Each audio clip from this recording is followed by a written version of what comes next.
What's cracking, everybody? Bubby Lewis here, and I'm hanging out with Saucy Bass Talk. So, I'm originally from Flint, Michigan. That's where I'm from. Born and raised. Grew up there, played in my dad's church, and then after I graduated high school, I ended up moving to Los Angeles in 2005. And fast forward to now, I'm in Tokyo, Japan. This is where I live now. The basses that I play, I am very, very honored and grateful and privileged to say that I am a MTD artist, Michael Tobias Design. Shout out to Dan as well, Mike's son. He is literally the makeup of his father.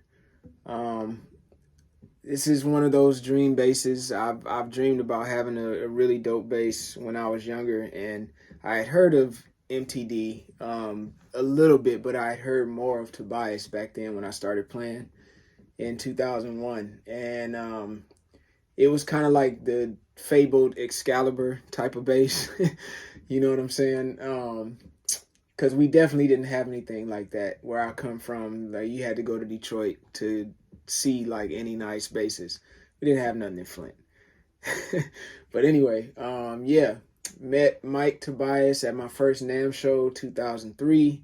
Met him and Dan. Dan is like my brother. Mike is pops. I mean, I can't even explain the relationship that I've had with them all these years. I know people casually roll off the tongue, it's like family. Nah, man, like, I get it. I definitely understand. They are my family. And honestly, it's not even about the basses. I just love them as people. And man, they some mean cooks too. They some mean cooks. Mean cooks. But yeah, I play MTD basses. It's the only bass I own. I can't think of how many I have. I think maybe I have 13 or 14 basses, then 2 guitars. All MTD though. I'm hooked. I'm hooked to the basses. I just like them. I like the way they feel. I like the way they sound. Yeah, I've got 3 signature models with MTD now.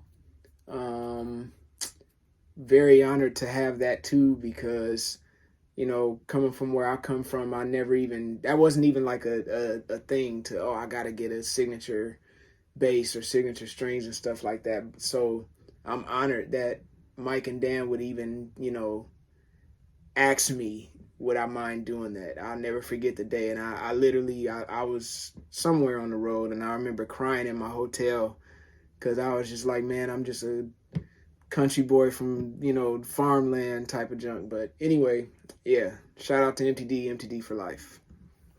The strings that I use, Labella strings. Yes, shout out to Labella strings.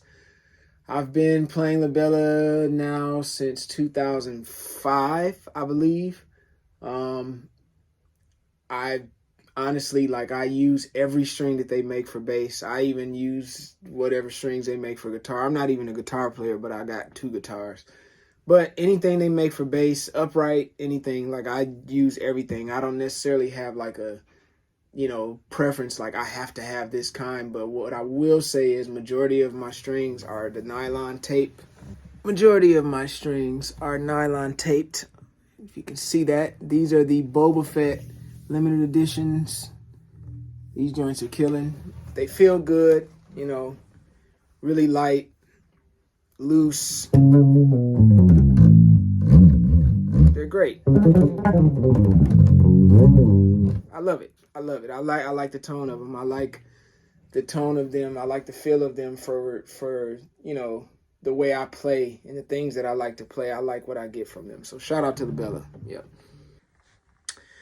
My favorite part of playing bass is the opportunity that I get to express myself. I'm fortunate. The people I grew up around were really throwing it in my face, the importance of what it is to have your own identity and to embrace it, as a musician, and we got all these heroes, and all of our heroes are they're legends to us and stuff, but they all sound different. They all play different styles of music and stuff. You know, I love John Patitucci, but I love Andrew Goucher. They two different players. You know, they do different things, and but their sound is so distinct. So for me, I guess that's my favorite part is I get my chance as well to just do what I do and hopefully, you know, inspire and encourage other people, whether they're younger than me or older than me, whatever it might be. Like that's to me, that's the responsibility. You know, if the Lord gives you a gift, use it and hope that some good comes from it. You know, that's what I believe. My practice regimen is honestly pretty funny because it's nothing. That doesn't mean that I don't practice, but what I mean by that is I don't necessarily sit down and like, you know, I don't say, okay, I have to do this every day when I practice for the first 10 minutes or hour. I have to run my scales and stuff. Literally, I just sit down and I just pick up my bass and I just start playing. Most of the time, I'll start out by warming up on some chords. What are those chords? They're always different. And then from there, I'll just maybe start soloing. What am I soloing over? That's always different too. So yeah, my thing that I practice now is I just want my fingers to follow my imagination. I want my imagination to be the leader. I want my fingers to follow. So if I hear melodies, if I'm hearing chords, if I'm hearing a a lick that's 500 notes, I want to be able to play it as I hear it. That's what I practice. Oh, my love for anime. Shout out to One Piece. You know, I started watching anime when I was about 4 years old. Shouldn't have been watching it. It was Fist of the North Star, but I woke up in the middle of the night, and this is back when the Sci-Fi Network would show anime, like, you know, after midnight. And I saw it, and I just seen like some really, really brutal stuff, and I was like, "Wow, this is cool." You know what I'm saying? Shouldn't have been watching it, but I mean, hey, I woke up and I saw it on TV. But anyway, that pretty much changed everything for me. And it wasn't too long after that I realized, oh, this is not a cartoon. This is anime. This is from a place called Japan. I was kind of tying everything together, you know, some years later, looking at the names, how they were spelled. And then I tied that together with watching Ninja Turtles, Humato Yoshi and Wokosaki and all this. And I was like, okay, so this is definitely not an American thing. This is from this place called Japan. So, yeah, anime has definitely been a massive inspiration for me as well as video games.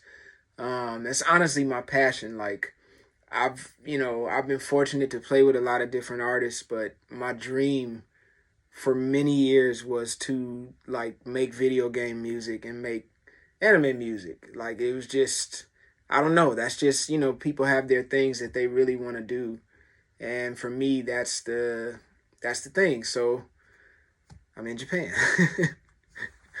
Living in Tokyo, Japan has been a dream come true for me. First time I came here was 2012 with a J-pop artist. We call her Ai-chan, but her name is AI. Some people call her Ai. Some people call her Ai-chan. But she's an incredible artist here in Japan. And that tour changed my life.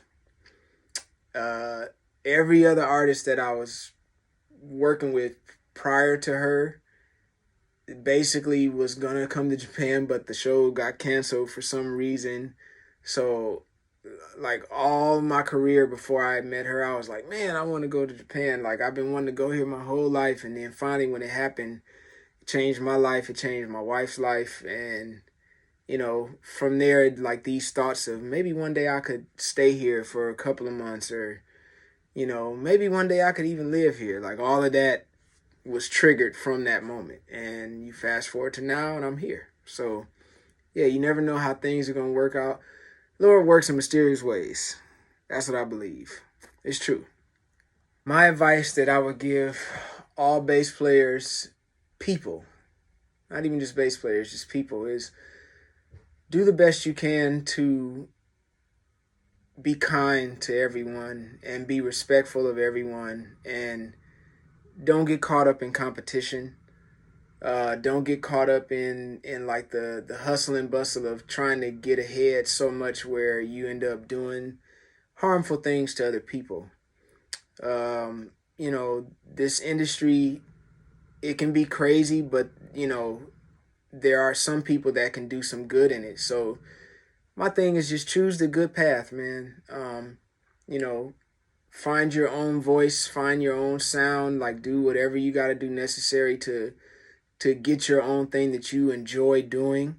You don't have to copy what anybody else is doing, even as far as career. Like, you know, if you see your homie go out and get a Mercedes, but you don't really care about Mercedes, maybe you care about a Toyota. Like, get a Toyota, get what you want. The competitive thing has gotten so out of control, and to me, it's like you got to do what you want to do. You know, me being here in Japan, there's a lot of people is like, man, what was the point of him going there? But this is for me. You know what I'm saying? So you have to do what you want, and you got to do the things that make you happy.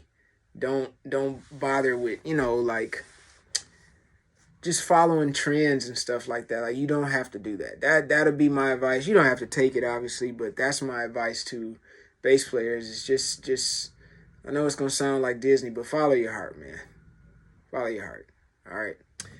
I appreciate you guys for coming and hearing me run my mouth, and thank you, Saucy Bass Talk, for having me. And y'all be blessed.